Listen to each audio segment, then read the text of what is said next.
Dans ce second podcast, qui porte également sur les racines du shiatsu, après la dimension philosophique et culturelle, nous allons aborder les origines techniques du shiatsu, et en particulier l'une d'entre elles qui s'appelle le Kampo, qui était la médecine traditionnelle japonaise des temps immémoriaux. Le monde du shiatsu fait en fait partie des approches alternatives et il est constitué, comme beaucoup de sociétés humaines, de courants, de styles, qui font d'ailleurs sa vitalité et sa force. C'est une pratique du vivant dont la préoccupation, c'est le rétablissement de la libre circulation des flux vitaux dans le corps. Et il y a deux grands courants qui dominent le paysage du shiatsu, le courant Namikoshi et le courant dit énergétique.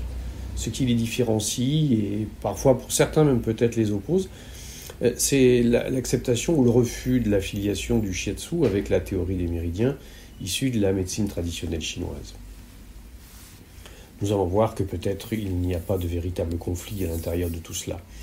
Le courant Namikoshi, en tout cas, c'est celui qui revendique la paternité du terme shiatsu et qui considère que la pratique, elle est uniquement, entre guillemets, biomécanique, elle est ostéo-articulaire, et d'ailleurs il la revendique en tant que telle, puisque son fondateur, Tokushiro Namikoshi, disait que le shiatsu était une technique de soins selon les principes de la médecine occidentale. Donc la revendication, là, elle est clairement posée. Le courant énergétique, lui, de son côté, il est représenté par plusieurs écoles, dont celle de Shizuto Masunaga, qui est bien connue sous le nom de Yokai. Et Masunaga est assez connu en Occident et notamment en France, en particulier grâce aux différents ouvrages qu'il a écrits sur la question. Mais également par un autre représentant, qui est celui qui a fondé le style que j'enseigne dans mon institut, qui s'appelait Masahiro Nakasono. Alors, l'affiliation avec la MTC pour ces courants-là, elle est totalement acceptée. Et la théorie des méridiens, participe à la justification thérapeutique.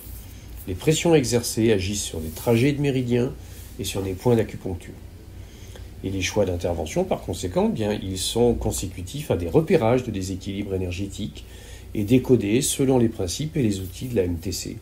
Observation du visage, de la posture, des zones corporelles, dorsales ou abdominales, palpation, prise de pouls, etc. Alors, mais en revanche, lorsqu'on observe un petit peu tout ça avec un petit peu de recul, on se rend compte que finalement, de toute façon, quelle que soit la forme qui est celle qu'il a prise et le courant qu'il enseigne, le shiatsu trouve ses origines, de toute façon, dans l'ancienne médecine japonaise qui s'appelait le Kampo.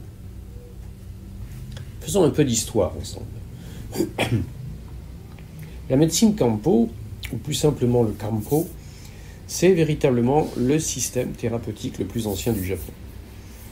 Il est issu des principes fondamentaux de la MTC qui sont parvenus au Japon à travers notamment la Corée, en particulier vers le VIe siècle, où à travers la Corée, énormément de courants philosophiques et techniques sont venus au Japon, notamment le bouddhisme entre autres, et dans les méthodes de soins. Le Kampo était au départ une médecine complète qui intégrait tous les systèmes de soins à l'identique de la MTC. Il y avait donc de la phytothérapie, de l'acupuncture, de la moxibustion, des massages, de la diététique, de l'hydrothérapie, etc. Ainsi donc, à l'identique de nombreux domaines culturels, en fait, nous voyons que le Japon a nourri son système de médecine aux sources de la Chine ancienne. Le terme d'ailleurs même de Kampo, il est très signifiant à ce sujet-là, puisqu'il est constitué de deux idéogrammes, un premier qui est Kan, et qui représente la dynastie Han, et signifie par extension chinois, et un deuxième qui est Po, qui signifie méthode, ce qui littéralement peut se traduire comme méthode chinoise ou méthode d'origine chinoise. Cette terminologie servira dès le XVIe siècle, à l'époque Edo, à différencier cette médecine traditionnelle japonaise du Ranpo, la médecine entre guillemets occidentale, qui était introduite par les navigateurs hollandais, l'idéogramme Ran signifiant hollandais.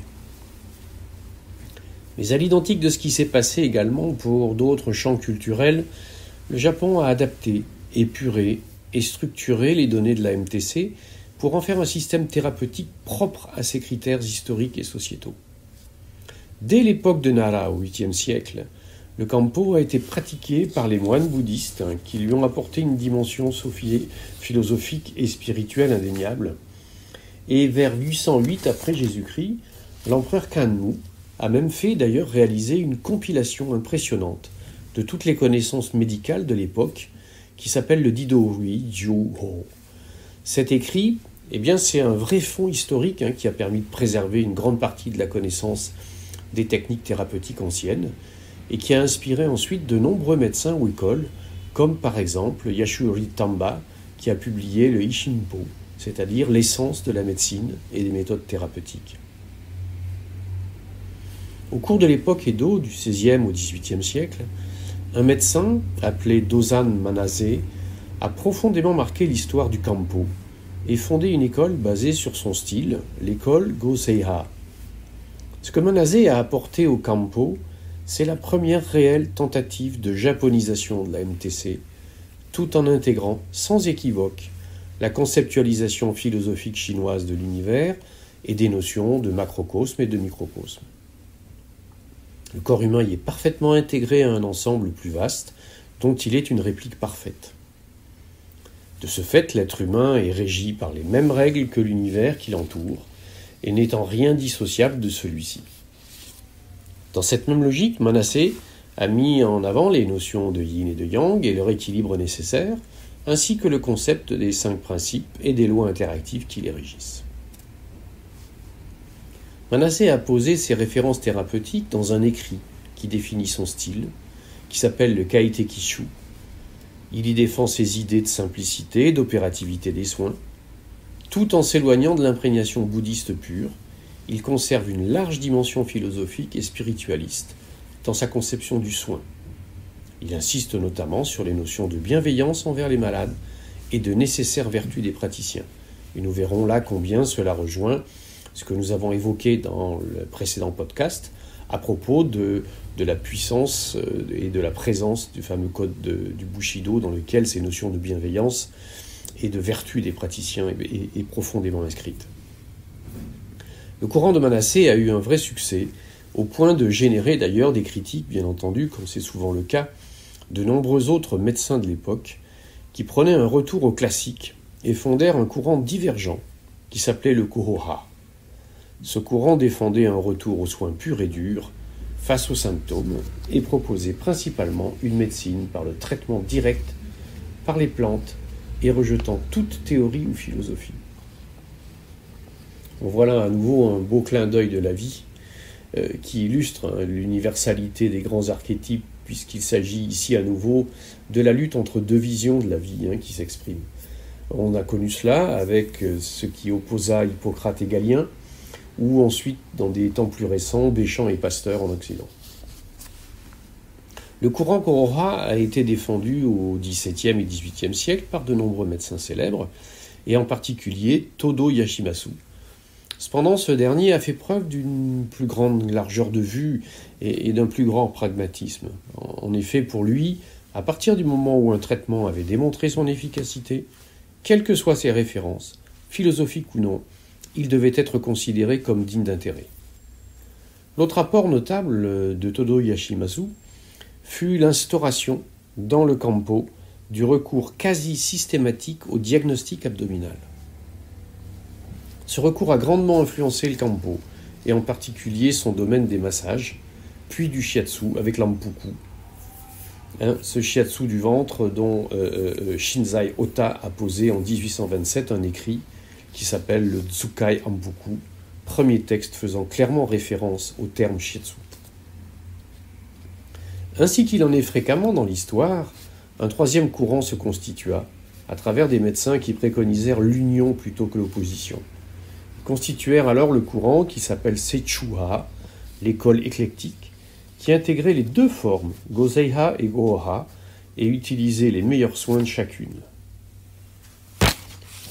Le Kampo constituait à travers, et a constitué ainsi, à travers ce parcours séculaire, ses meilleures lettres de noblesse, au point d'être la médecine de référence auprès des shoguns et de la cour impériale pendant l'époque Meiji, c'est-à-dire le XIXe siècle. Cependant, la réouverture du Japon vers l'extérieur a permis aussi une entrée en force de la médecine occidentale. Or, son caractère spectaculaire sur le plan symptomatique a conduit à un indéniable déclin de la médecine Kampo, le gouvernement japonais étant même allé jusqu'à remettre en cause les droits des praticiens dans une loi édictée en 1883. Malgré cela, nombre d'entre eux ont continué à pratiquer et ont maintenu le Kampo vivant. Le clin d'œil intéressant à signaler ici, c'est que c'est l'Occident, pourtant à l'origine de son déclin, qui va remettre complètement en selle le Kampo au Japon.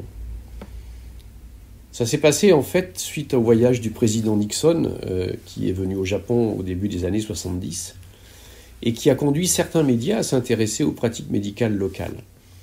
Le New York Times a entre autres, à cette occasion, largement présenté la MTC, l'acupuncture et les plantes.